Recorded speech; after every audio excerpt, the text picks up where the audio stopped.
Biden se enfrenta a grandes riesgos políticos por las turbulencias bancarias. El presidente Joe Biden podría estar condenado si salva a los bancos o condenado si no lo hace.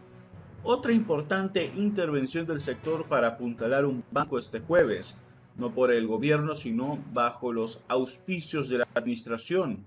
Subrayó el todavía grave peligro político de la repentina crisis que estalló hace poco más de una semana. También empujó a la administración más lejos en una extremidad frágil que podría romperse si el colapso del banco fuera a empeorar. Algunos de los bancos más poderosos del país, como JP Morgan Chase, Wells Fargo, Citigroup y Truist, se unieron para apuntalar al tambaleante First Republic Bank, con una inyección de liquidez de $30.000 millones destinada a calmar la ansiedad de los mercados, evitar un efecto dominó de más colapsos bancarios y demostrar que el sector sigue teniendo una base sólida. Esto se produjo días después de que la Casa Blanca utilizara el fondo de depósitos, un fondo de $100.000 millones financiado con las primas que los bancos pagan a la Corporación Federal de Seguros de Depósitos para garantizar los depósitos del Silicon Valley Bank, que se hundió la semana pasada, y del Signature Bank, que los reguladores cerraron. La idea es que el sector bancario se salve a sí mismo y no que el gobierno rescate a los banqueros ricos cuya imprudencia puso en peligro los ahorros, la prosperidad y la tranquilidad de los estadounidenses. Es una narrativa que el presidente necesita con urgencia. Aún así, las repetidas garantías de la administración de que no hubo dinero de los contribuyentes necesarias debido a la furia pública por los rescates tras la crisis bancaria de la Gran Recesión del 2008 crean cierta vulnerabilidad política potencial, aunque todavía no hay indicios de que un trastorno bancario aislado pueda convertirse en un gran colapso sistémico. Cualquier uso de fondos públicos podría dar a los republicanos, que ya están criticando inexactamente las medidas del gobierno como un rescate, una oportunidad para arremeter contra Biden. Los acontecimientos de esta semana demuestran que el gobierno está en el filo de la navaja en lo que respecta a la crisis bancaria, de la que no tiene capacidad para controlar grandes aspectos.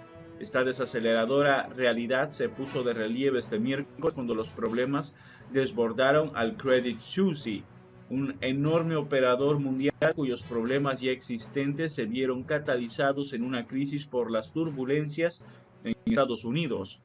Las autoridades de Berna tuvieron que ofrecer préstamos de emergencia para evitar una quiebra que habría tenido repercusiones mundiales. La situación es tan delicada políticamente para Biden porque el movimiento político más prudente en algunos sentidos sería permitir la quiebra de bancos pequeños como SVB y Signature Bank. Biden ha basado toda su mitología política en la defensa de los estadounidenses de clase media y trabajadora, a pesar de haber sido durante mucho tiempo senador por Delaware, paraíso de la industria financiera estadounidense. Pero los presidentes se enfrentan a demandas múltiples y a menudo contrapuestas sobre su atención y capital político. Cualquier vacilación a la hora de apuntalar a SVB el pasado fin de semana podría haber desencadenado una cadena de consecuencias que habrían llevado a todo el sector a una crisis que habría requerido una intervención gubernamental mucho mayor y potencialmente rescates financiados por los contribuyentes. Esto habría tenido consecuencias desastrosas para la reputación de Biden en materia de gestión económica y para la probable campaña de reelección que, para tener éxito, debe esbozar un caso de recuperación estadounidense tras la peor pandemia en un siglo, la alta inflación y la agitación política. La montaña rusa en la que se ha movido el sector bancario esta semana está teniendo lugar bajo la ominosa sombra de la crisis económica del 2008, que está informando una estrategia que se basa, por encima de todo, en el mantra de no rescates. La situación en el 2008 y 2023 no es la misma.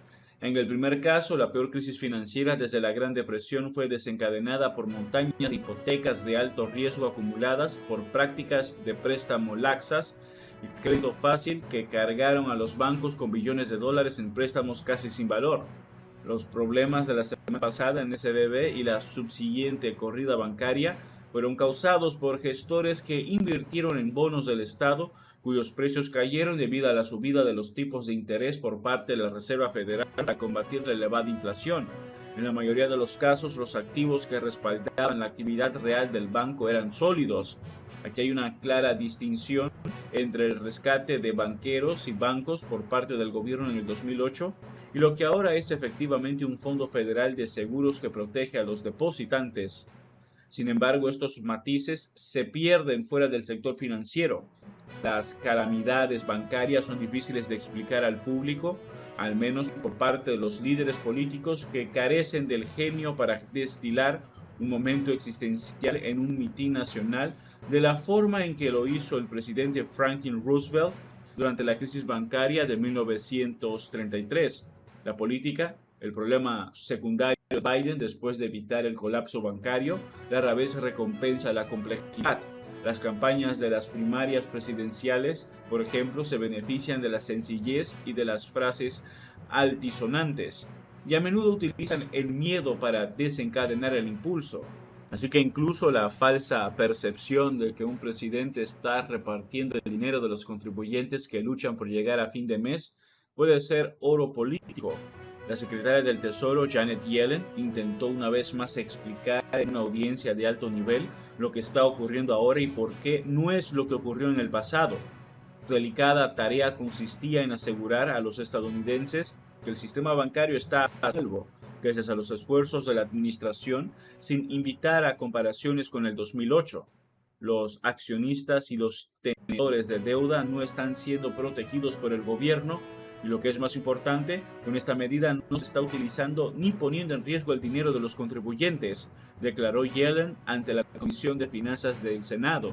Sus palabras tranquilizadoras no impedirán que los críticos del gobierno traten de presentar las medidas como equivalentes a la temida palabra R de rescate. La precandidata presidencial republicana Nikki Haley, por ejemplo, afirmó esta semana que Joe Biden está fingiendo que esto no es un rescate y planteó engañosamente que si el fondo de seguro de depósitos se agotara, todos los clientes bancarios estarían en la cuerda floja. Afirmó falsamente que los depositantes de los bancos sanos se veían obligados a subvencionar la mala gestión del SVB. Pero a diferencia de Biden, la exgobernadora de Carolina del Sur se encuentra en la envidiable posición de poder criticar sin tener responsabilidad. Otro posible candidato republicano, el gobernador de Florida, Ron DeSantis, tergiversó la situación para afirmar que la preocupación woke de los bancos por las iniciativas de diversidad, equidad e inclusión había provocado la caída en picada del sector. La falacia hizo avanzar la estrategia de DeSantis de armar una guerra cultural para complacer a los activistas conservadores de base. Y aunque no diagnosticó correctamente los problemas bancarios actuales, su teoría se consolidará en la mente de muchos votantes republicanos gracias al poder de los medios conservadores. Biden comprende perfectamente los riesgos políticos a los que se enfrenta. Como vicepresidente de la gestión de Obama, estuvo presente en las sombrías reuniones en las que se tomaron decisiones fatídicas sobre los rescates del gobierno después de que un nuevo presidente heredara la peor crisis financiera en más de 70 años. Los rescates a los bancos ayudaron a salvar la economía estadounidense, pero atizaron una reacción política que alimentó el movimiento del Tea Party, que eliminó a los demócratas de la Cámara de Representantes en las elecciones legislativas del 2010. También sembró un enconado sentimiento de resentimiento que fue una fértil incubadora para el populismo económico y la política de reacción del expresidente Donald Trump. Barack Obama escribió en su autobiografía, Una tierra prometida, que si bien al principio de su mandato los estadounidenses estaban frustrados con la glacial recuperación de la crisis del 2008, el rescate bancario los puso al borde del abismo.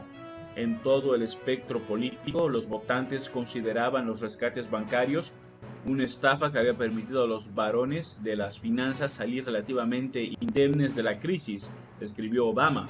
El futuro político de Biden puede depender de evitar esa furia de los votantes. Eso es todo por ahora. No olviden comentar y suscribirse. Hasta el próximo video.